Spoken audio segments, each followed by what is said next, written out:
Okay, go. I want to go back and address our district goals with everyone here because as we begin the process of looking at facilities, that's what we want to come back to each time is that our district goals drive what happens within the district. So at Mara ISD, the motto, the vision is where excellence is the standard. And we have some core values here. We value relationships, we engage learners, and we foster resilience and confidence. And those are things that we're going to try to incorporate through our facilities planning. And this planning isn't just for now, here and now. This is for 5, 10 years out. We want to start projecting out our facilities and planning for the future so we don't find ourselves in this growth explosion at one time. Go ahead. So the district has 3 overarching goals, and those goals are to provide modern, inviting facilities that inspire a learning community. Believe it or not, what our buildings look like, outside and inside, do contribute to how a child learns. Many studies have been done that a brighter space helps kids stay engaged, helps them want to come to classes. An inviting space outside, clean. When people drive by, that's what they see. They want to bring their kids to a clean school. 2 is that we will foster and support a professional learning community that attracts and develops a diverse staff that engages all students. And this goes back to facilities as well, because we want people to want to come here. And when they drive by and they see our facilities, yes, I want to work there. And our 3rd goal is that we will meet individual academic needs, challenging students to their highest potential and developing college and career readiness. And we're going to talk a lot about that tonight in the survey that we're going to go through and review. But these are the 3 overarching goals for the district, and they all come back to what this facilities committee will be doing now and in the future. All right, go ahead. So we did a study, a survey with the committee, and if you will go to that link, I don't know if you have seen the results from the December 9th, but I want to walk you through our webpage real quick. On our webpage, when you pull it up, you see the important notices, and there's one there that says facility planning. Go ahead and click on that one. That brings up all of the information from the December 9th meeting. And you can click through there and see, and I encourage you to tell other people to go and look at this and examine everything that's there. And every meeting, we will put the slides, the information, will all go out here onto this page. So we'll keep a running track of what we've talked about and what's out there. All right, thank you. So just to kind of review some of the key items from the December 9th meeting, from that survey, this is what came out of the 5 main questions that we asked the committee. I'm going to give you a second to kind of look at it.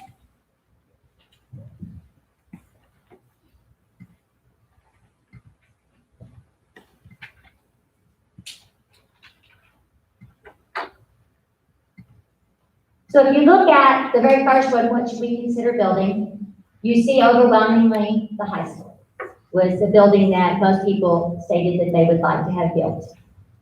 And then the second question was, where should we consider building? And overwhelmingly was on-site versus off-site. The third one, what is most important for you and your family? And you can kind of see it's mixed here. Performing arts did rank very high. Facilities, attractive facilities. And then of course CTE. And this is in line to what we're going to talk about tonight with our staff survey that we did. All right, dreams for the district.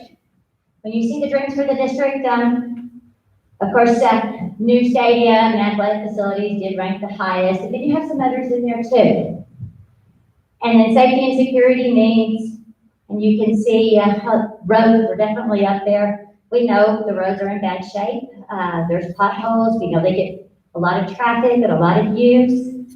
And as we start talking about where to build and what we're building, that is all being addressed as well, as far as roads, having the TxDOT study and visiting with the county, because we are county, and right across the street is city, so trying to work with both of them and figure out how roads would look. So does anything else stick out from this that y'all want to discuss? And we did put all the comments on the webpage, so you can go and see what all the comments were. We took the main big ideas, put them here, summarized them. Okay. So we did a study with our staff. And Ms. Davis, do you want to go through the staff summary? I love this. While she's coming up, I'll just tell you, I love the proportions of this graph, because this showed us that every part of the district participated in our survey. So I'm going to turn it over to Ms. Davis. So yes, we did have a really good spread of our responses, which I think does give a lot of merit to the information that we did get back, that we have representation from every campus.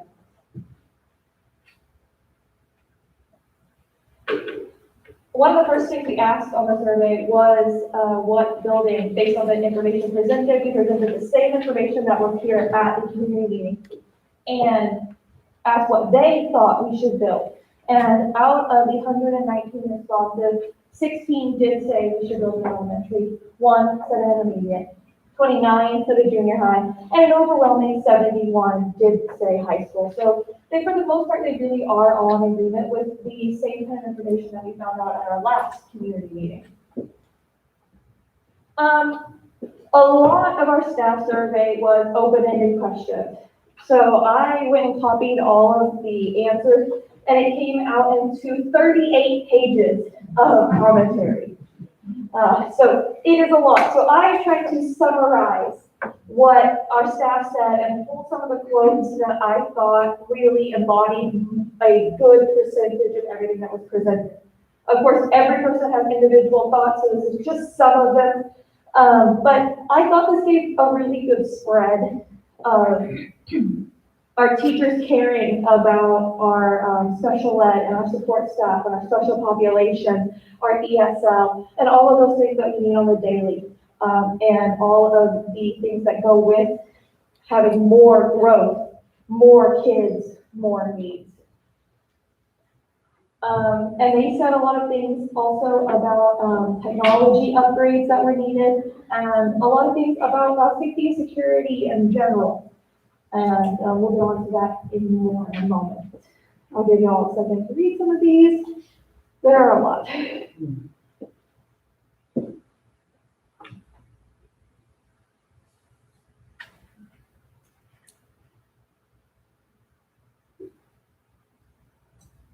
All right, so they also had a lot of thoughts about our facility. Number one being that pretty much all of our staff across the entire district agreed that they thought we needed a performing arts center, which is something that I know we had overwhelming support for also at our last community meeting. So I think it's really great that we now have definitive information that our teachers are on board with this too, not only for educational purposes, but for performances, and to have a place for kids to have a true stage. Somebody pointed out that we do go to TLU to have concerts, and that's a great experience, but it'd be really great to have something here in-house as well for our kids.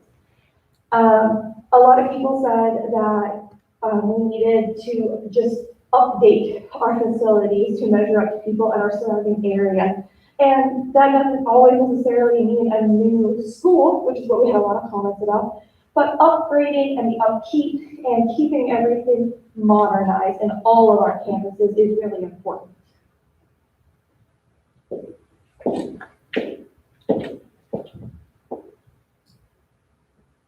So here's where the fun part really gets down. We know, even from our last community meeting, that there's a pretty big divide between people who have a very big focus on athletics and people who don't. And we found that exact same thing in our teachers.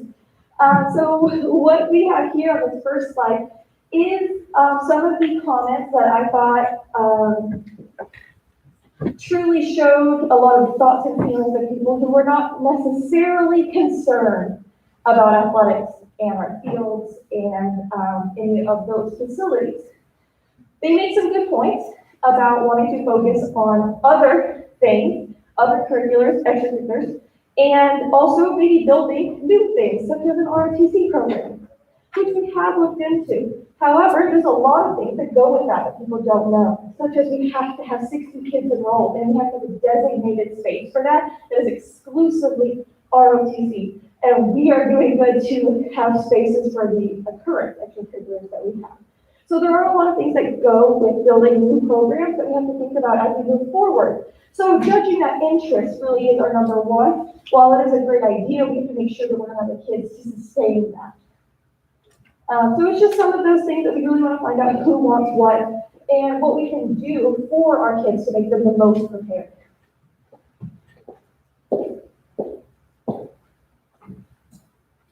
And then we have a lot of people who do think we need athletic updates. The very last quote down here is actually from one of our coaches who says that when he compares our stuff to other schools, he doesn't like what he sees, and that's hard.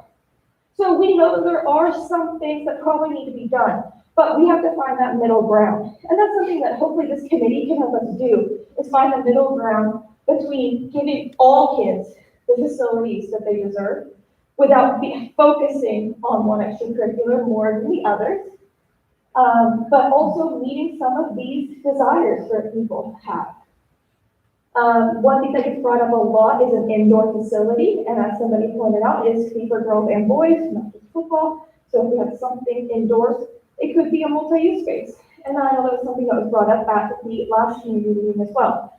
So as we start thinking long-term facilities planning, these are things that we can keep in mind.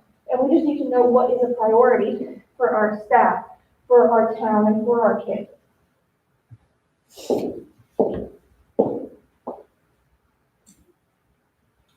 Our teachers also think that we need to up our CTE programs, which I think we can all agree. We've discussed needing to increase the variety of CTE as well as the certifications that come out of the programs that we already have. Some of the other teachers actually suggest doing more club-based things, such as chess clubs and math clubs, and just overall, one of the themes from the teachers was getting students involved that are not currently involved in something. And I think that's a really great aspect that our teachers want our kids involved. And so hopefully we can get them to start some new clubs and new programs and have every kid a part of something so that we know they're coming to school and being engaged.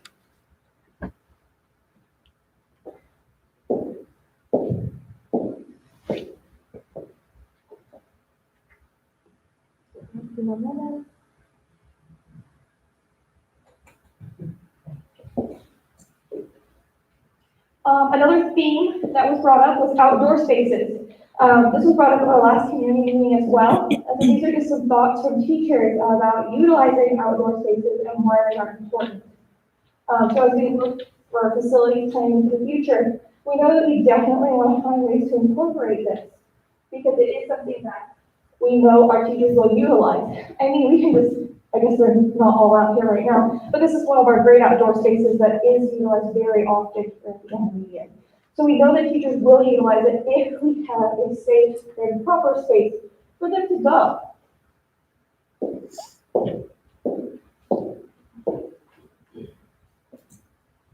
And lastly, something that I wanted to touch on that I know is also brought up here at our last community meeting is our teachers are also concerned about the growth that is coming and not losing that small town feel.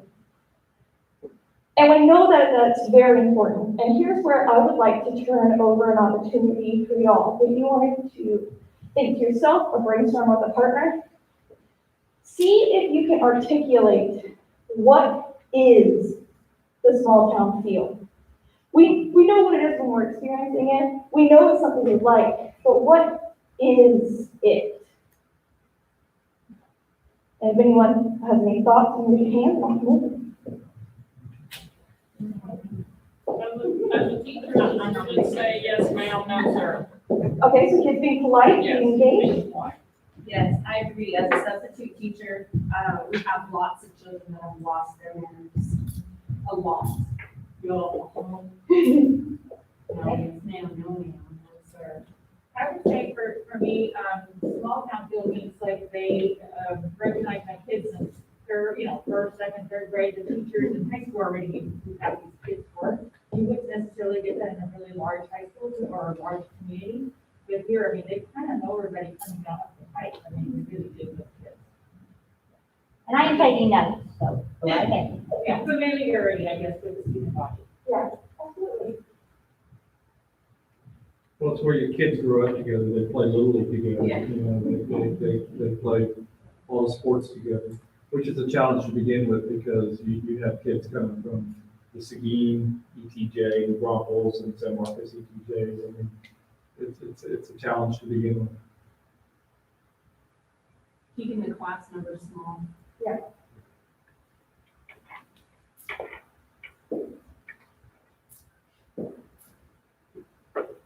Any other thoughts?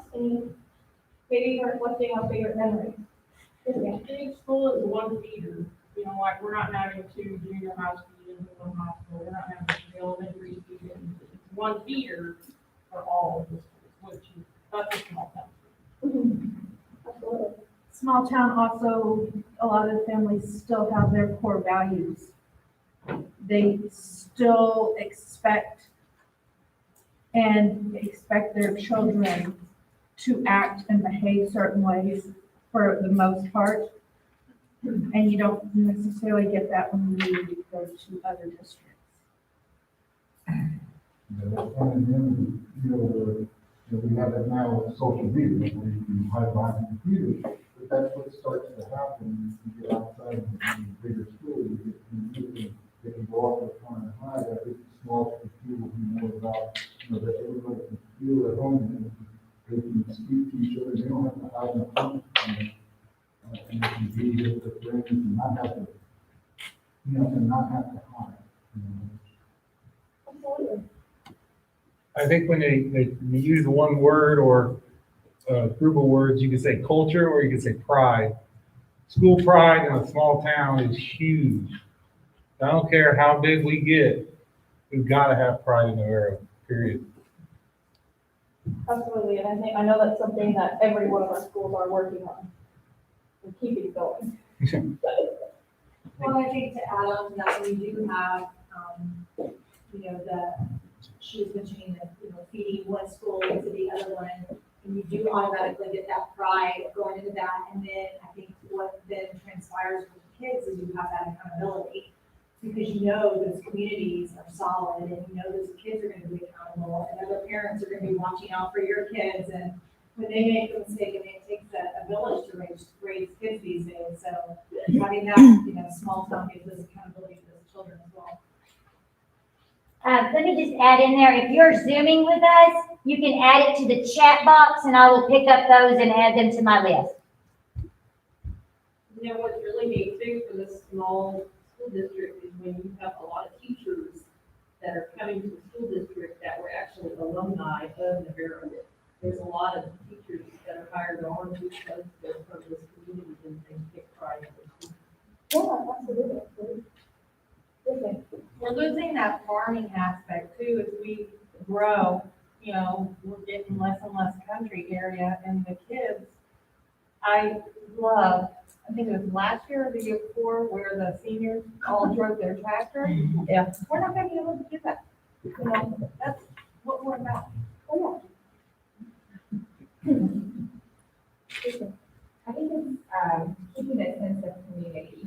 I think that's what Navarro is known for, whether it's Panthers feeding Panthers or there's someone in the district that needs help with something. It's people stepping up and helping others. And it's like a small town feel is the community looking out for each other. Absolutely. I think that's definitely something that is that we are able to maintain even as we grow, if we all work together. All right, does anyone else have any thoughts, comments, anything else to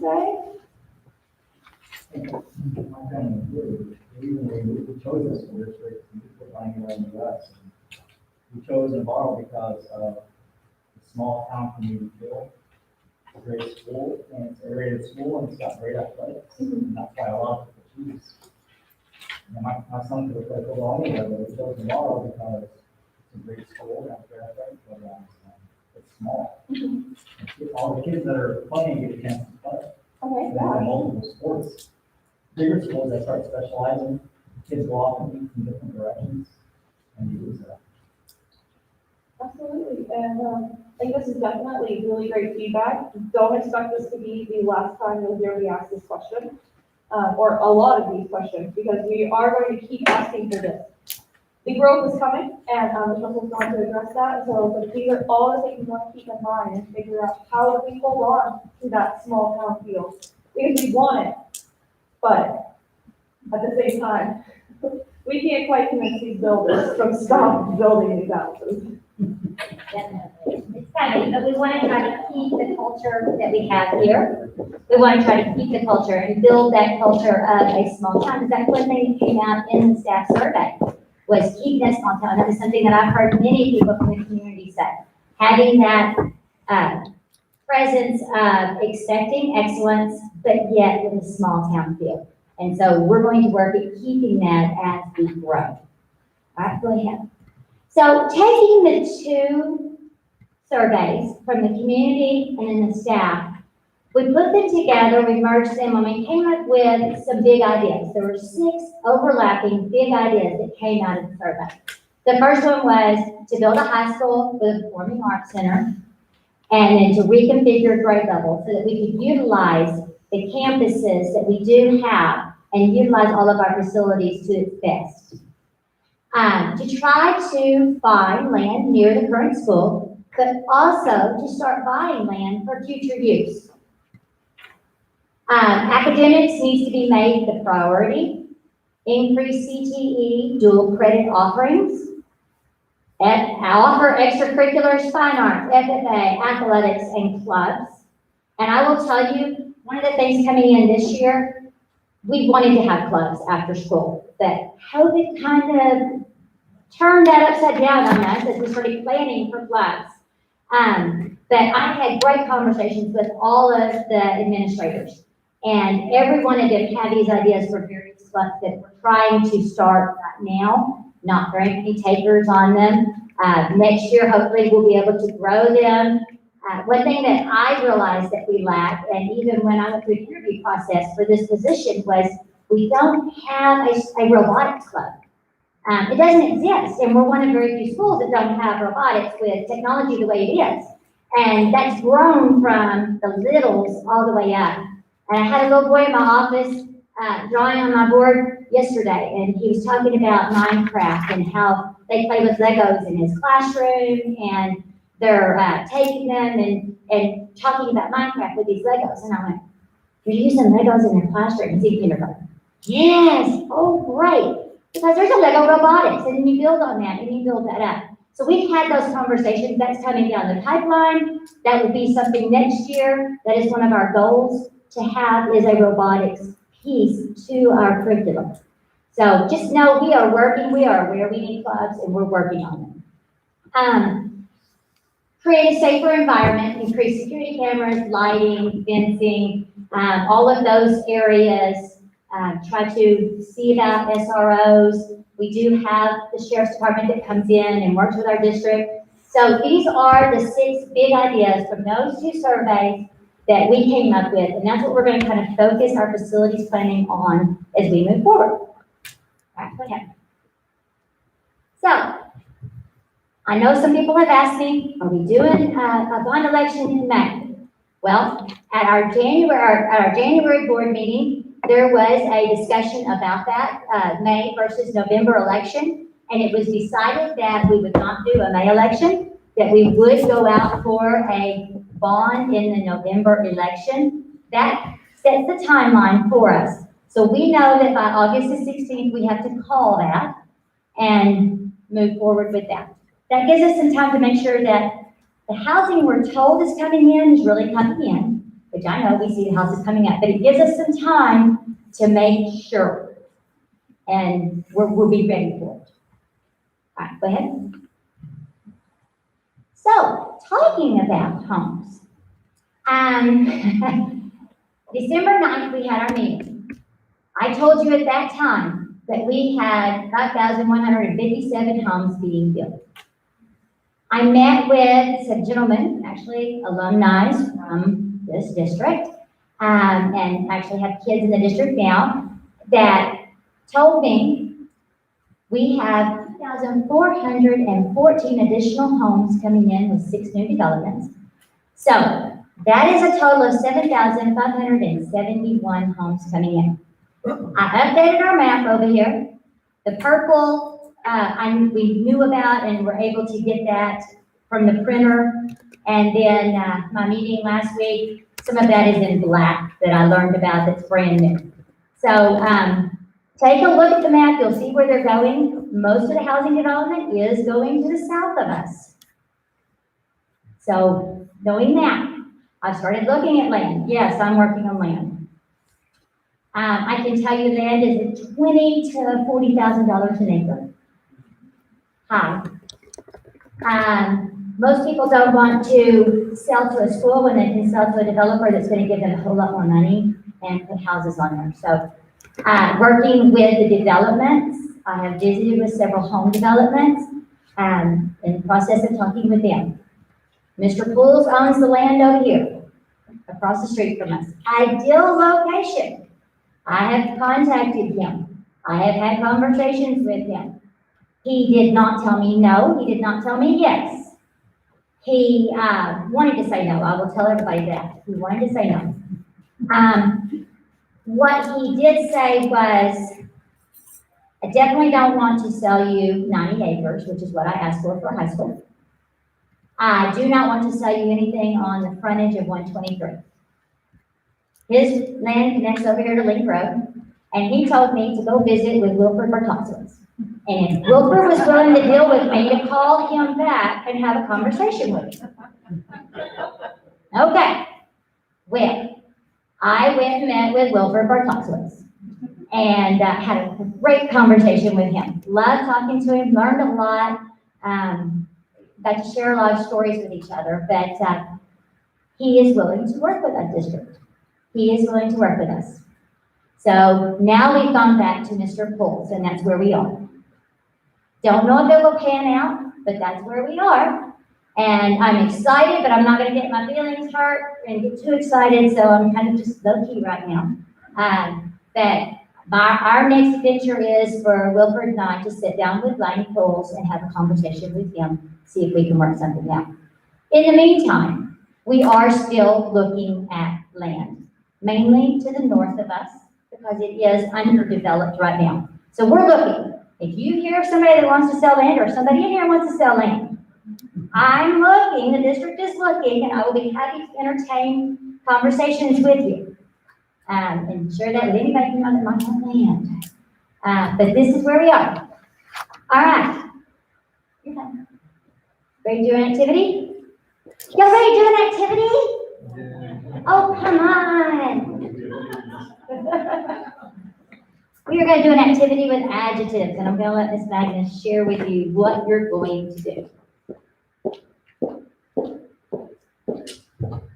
All right, so here's another great opportunity to brainstorm with a partner or by yourself.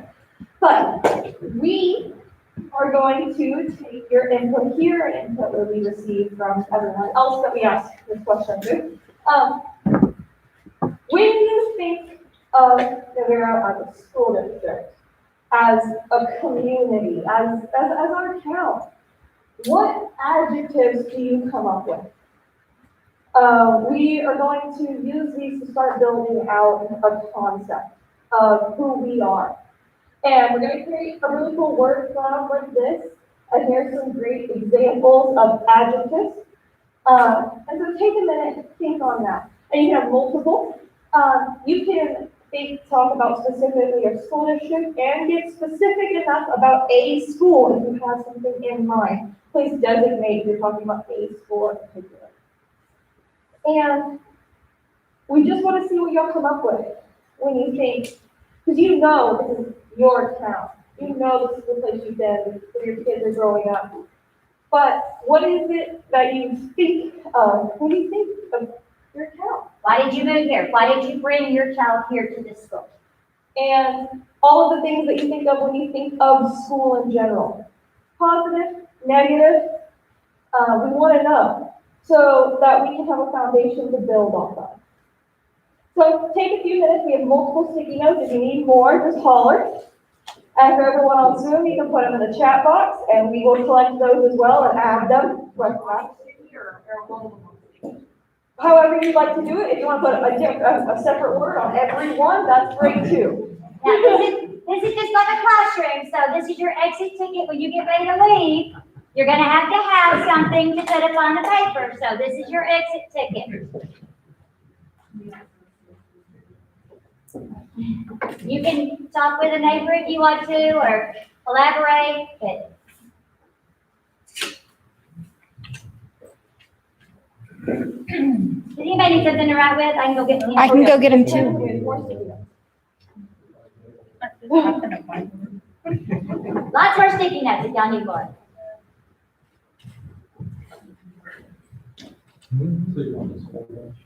Yep, that's perfect. And We're gonna put it on the chart paper that's by the door.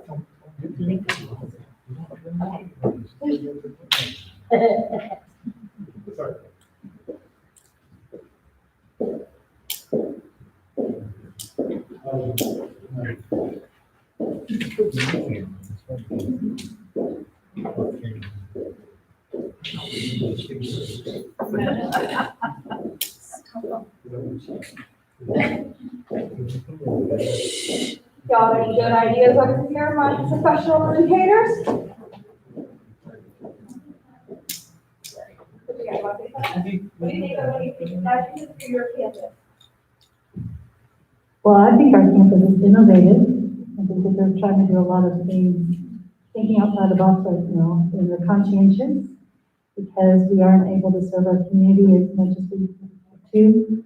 So we're trying to think of ways to do that, and they're very caring. I think that this district has a lot of people who care deeply.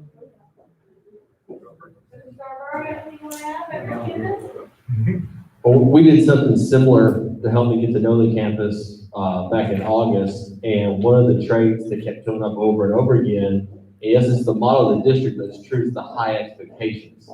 When you walk in the door, our level, I don't know if many of y'all have seen the movie Moneyball, but Billy Bean's sitting there with the owner of the A's, and he's like, my bar's up here. And that's just the default where the bar is in the borough, is it's up here.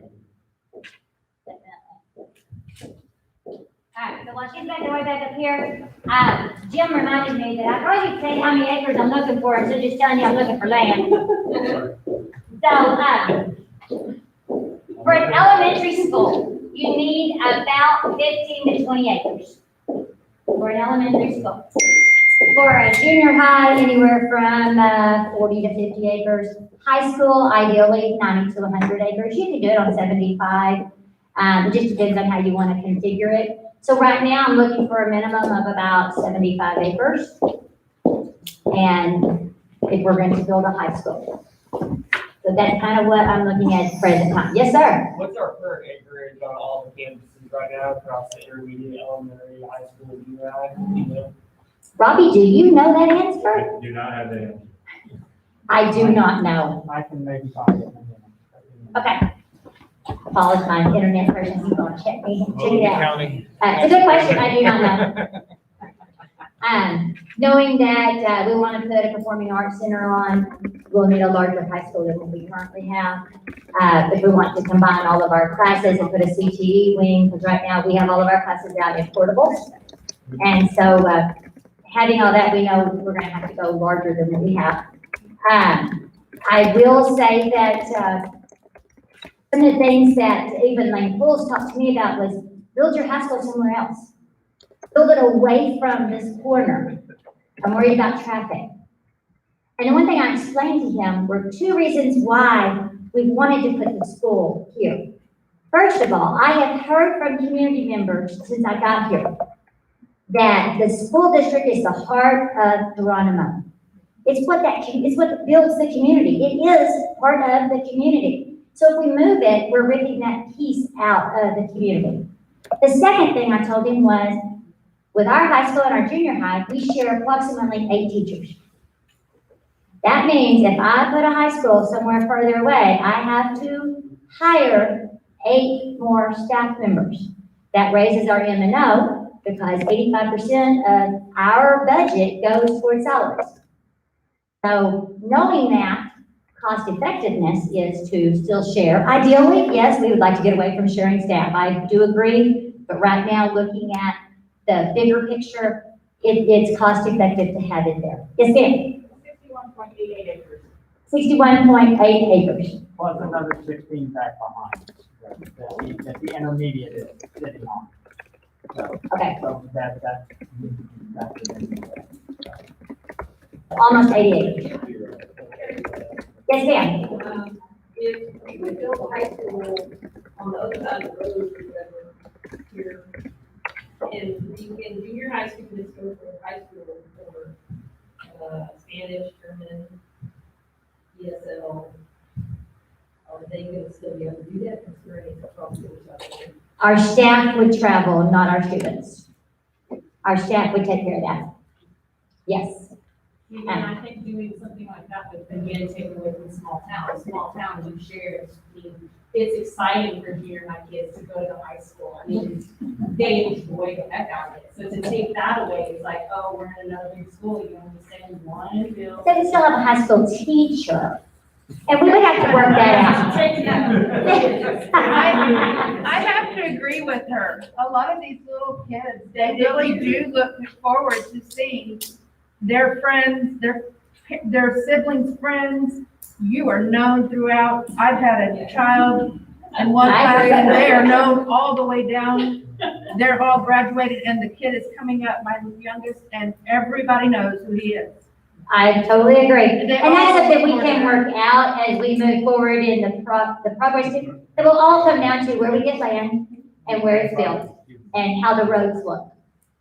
So that is what it will come down to at the final stage. Yes, sir. Have we not addressed with any of these new developers or any of the new communities about segmenting land off to make elementary schools in these new areas? Because I think that makes the simplest solution for all of our problems. If we're looking for land, you're looking to double the land that we have here. You know, looking for 100 acres for a high school, and you could have them segment off 25 to 40 acres in their new developments where they're going to be making money. I mean, I'm the bad guy, I sell homes in Seguin ISD, by the way. But yeah, why are we not asking them to segment the land off to help mitigate some of our costs, not pass bond issues to the residents of Geronimo and people that send their kids to the school district?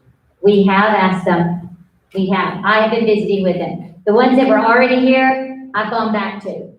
Since I've been here, I've gone back to those landowners, to the developers. Right now, there's one that is sitting on some land that the houses would go in if they built them, and they would be part Seguin ISD, part Navarro ISD. So, they're volunteering that land. Well, I can't build something that's on Seguin ISD land. So that doesn't work. Big housing development going out by the grain bin. Has been visiting with them. We're still talking. We're in talks that's positive. I can't say it's a definite, but it's a positive conversation. Mill Creek Harry Homes will not work with us. Won't even consider it. Yes. Let's leave now.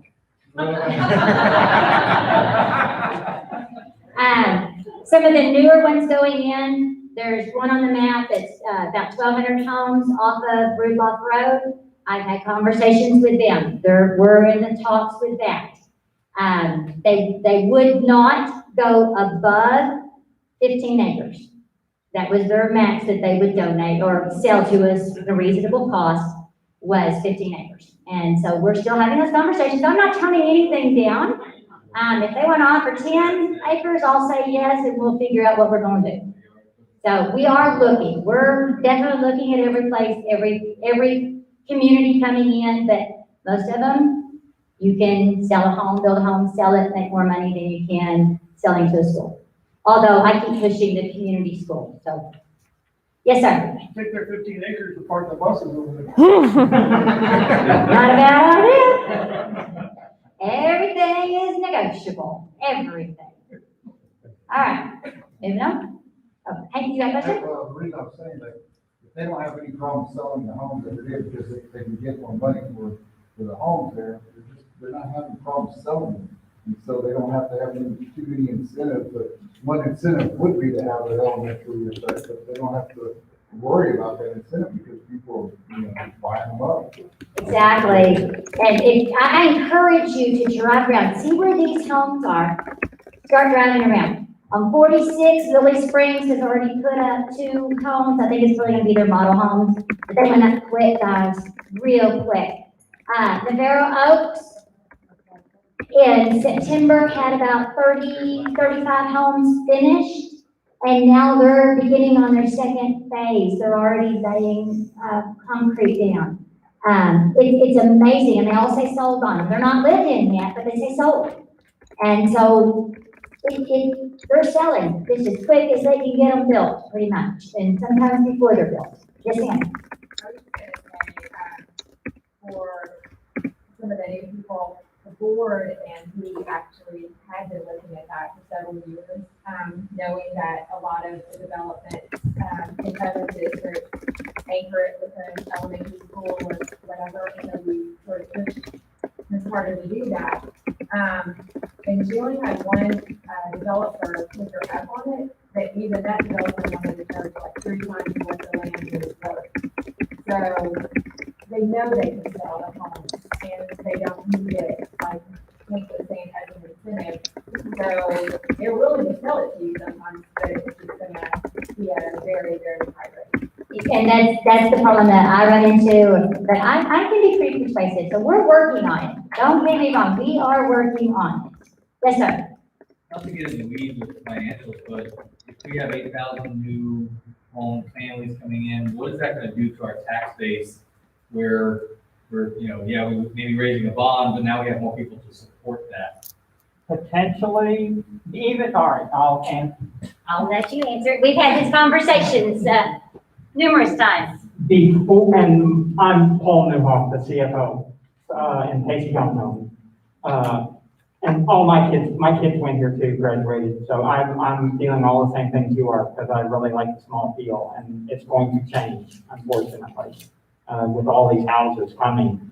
But if, looking at what we had before, and this was before all the other subdivisions on there, when all those subdivisions finish out, if they all come in at approximately the same value that we currently have for an average home, which is around $250,000, potentially by the time they get through with all that construction, and again, this is before with adding in the new subdivisions, the property values would almost double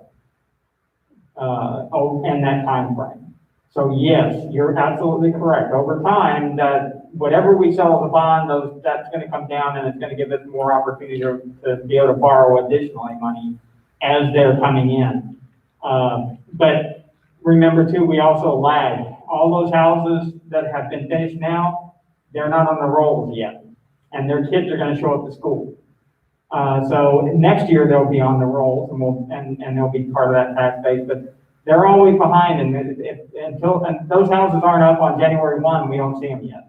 So a lot of this construction has been occurring, but a lot of this has come since almost, it won't be on the rolls until 2021, and it's not on the rolls now. So it seems it's all occurred really in a very short time, especially over the pandemic. And I've been out here in this community.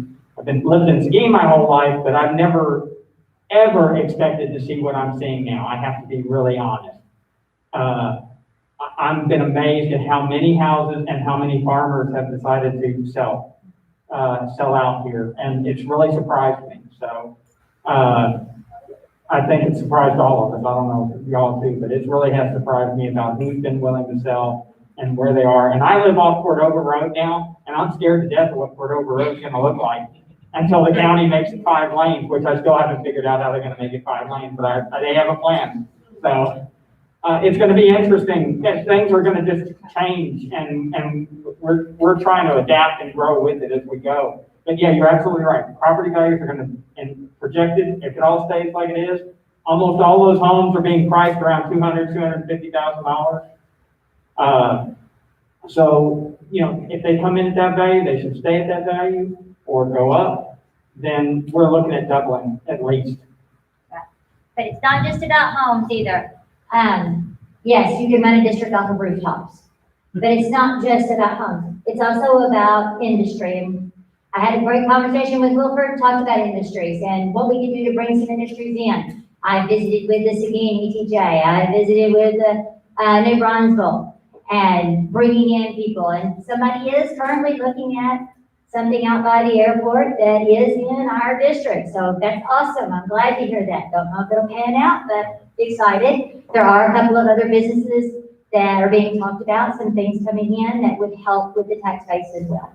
Yes, sir. Question for you. So we're talking around 7,500 homes. I'm sure we've got some sort of idea about each home has how many students they're going to be bringing to the school. So I mean, to get an idea of what number we're looking at. Yes, sir. Well, actually, Paul and I are very conservative. When you go through, I don't know how to explain this, but when I was going through my courses and working in other districts, a new home was projected to be 2.4 kids. Now, we know that we live close to San Antonio where the Air Force Base is, and a lot of people will retire from there and want to come this direction. And we've seen some of that. So when Paul was doing projections, we decided to do it at 0.8 per household. What we did was, it's approximately 0.8 because we currently have about 2,400 homes. There you go. We currently have about 2,400 homes with 1,860 students. So took that same ratio, multiplied it out by the number of houses that are coming, and that gives you another 4,400 students potentially showing up. In 5 years. And over a 5-year period as these houses. And again, that's before the new development showed up. So we're being conservative with 0.8 and looking at 6,000 students in 5 years. And that is conservative. All right. Any other questions? These are great conversations. I don't have answers for all of them, but they're great conversations. Yes, sir. I just want to make a question. The developers are selling their homes using the reputation of our school district. So you might want to make sure that they understand that. Yes, sir. Check about the sign. They've heard that a lot. I'm going to buy up purple paint and cover that up the side.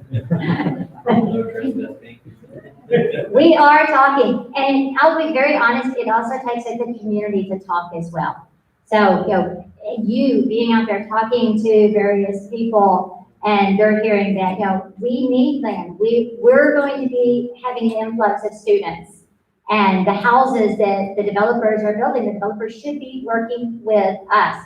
And honestly, we shouldn't have to be going out, driving around, waiting for a Lenore truck to show up and me get out and say, hey, I need to have a conversation with you. You're building these homes, and that's what's happening.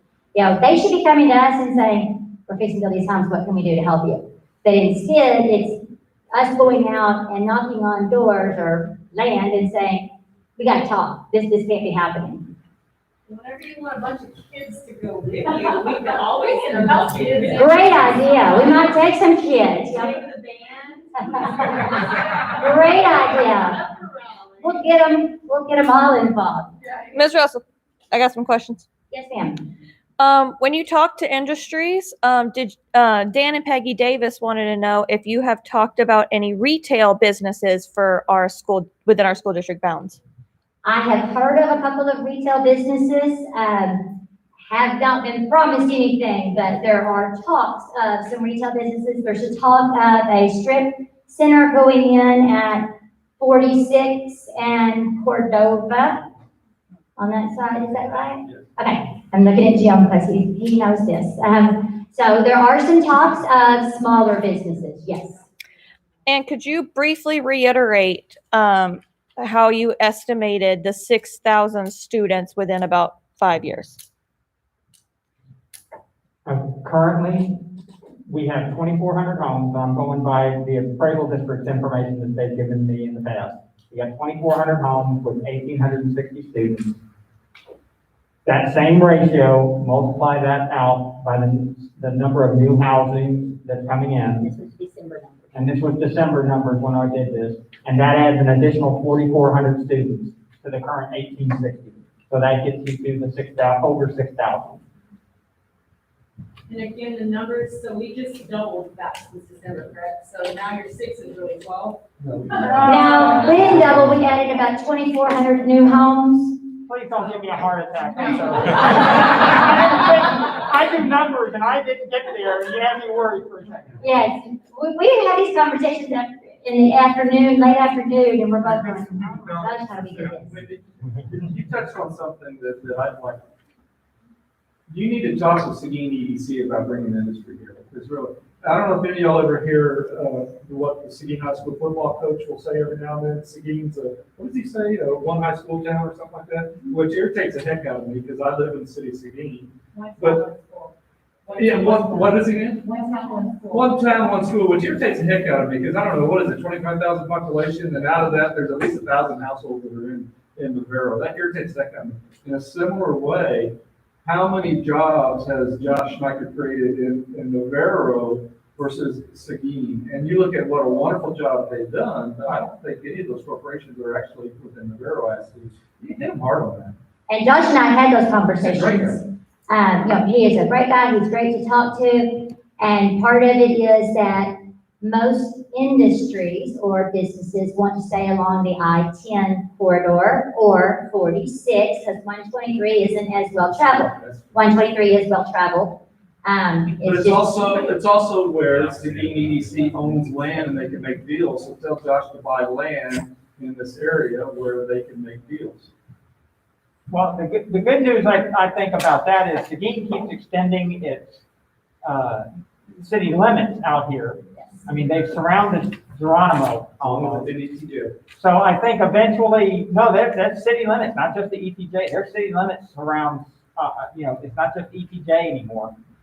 Their city limits have extended, and these developers keep wanting to be annexed.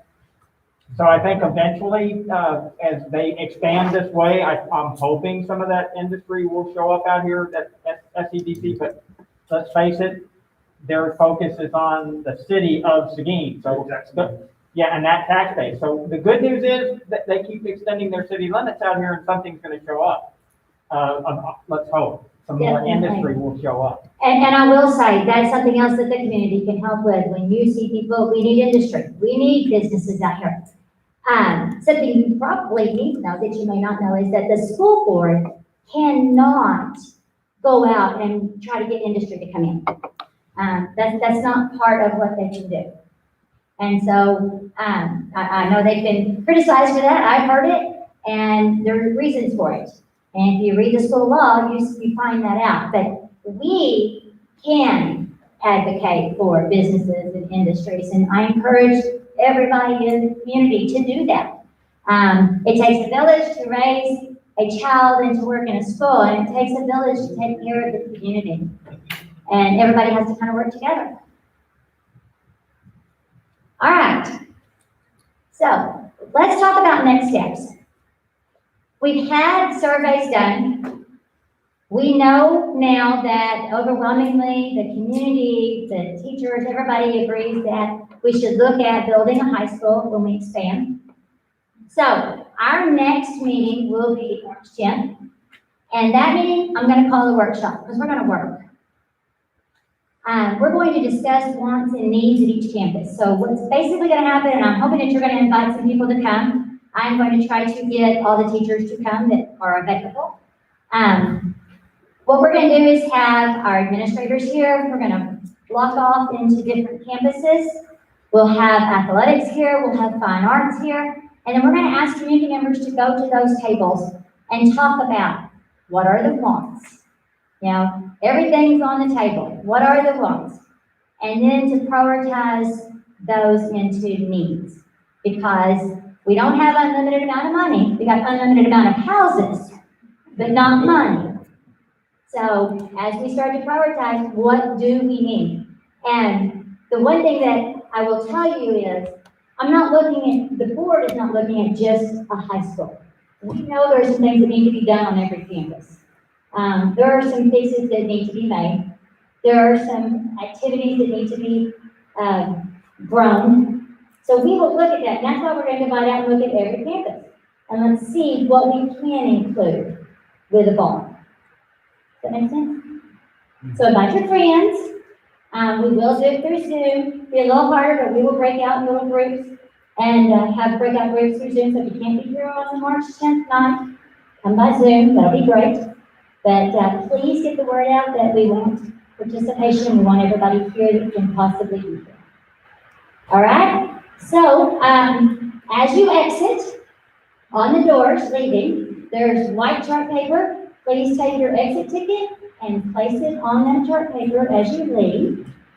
And I just want to say thank you for being here. We appreciate your input. I'm happy to have a discussion with anybody. So if you hear somebody that has land, call me, email me, come see me. I'm willing to go talk with just about anyone. So thank you very much for your time tonight.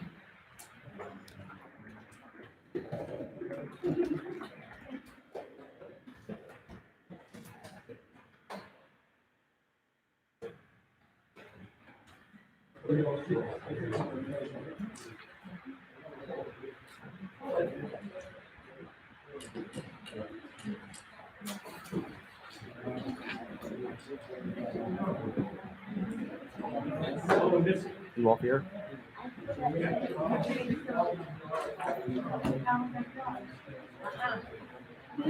I'm sorry, I thought. Hey, but I'm serious. That's a great job. That's not original. Paul, do you know anything about redistricting? I'm assuming our school district. Are there any discussions of redistricting?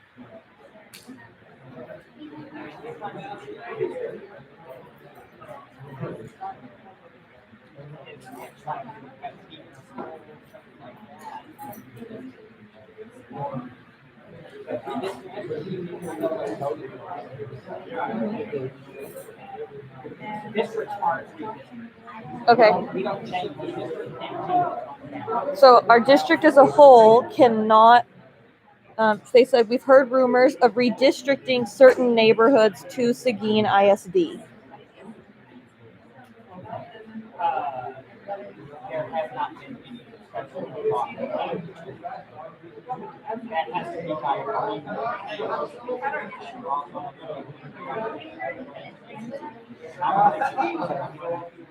Okay, what I'm hearing from our CFO is that there have not been any talks had with any of our administration about redistricting, since we would have to give up land and our schools and our housing, and so we wouldn't be doing that, and we'd have to get it approved from TEA and all of that. So there's definitely no talks of changing any of the Navarro ISD boundaries at this time.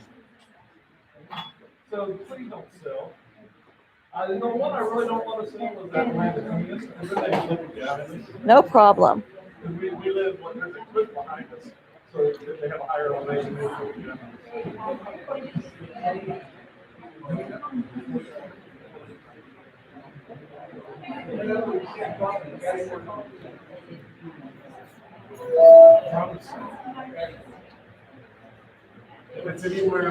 All right, are there any other questions? If not, I'll get ready to turn this down.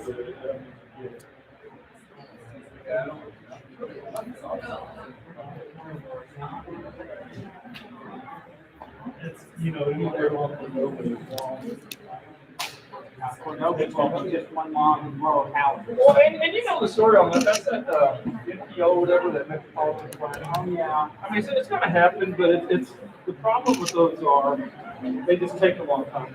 The great thing is, the county and the city don't have to put in nearly as much money. How they gonna do it?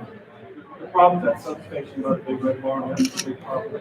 But even at that, like when you drive by and look at Swenson High School, where do they put their sign? And how much room is available on both sides? Right.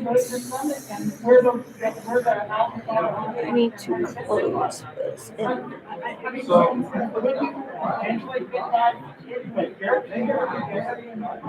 Alright, so, you know, the first thing is gonna happen is off there, across from the right of the Edgewood. So that should have started by now, I don't know what that place, so we're gonna see there, because there's similar situations there, like what Barrett is. I'm curious to see how that's gonna operate. So they'll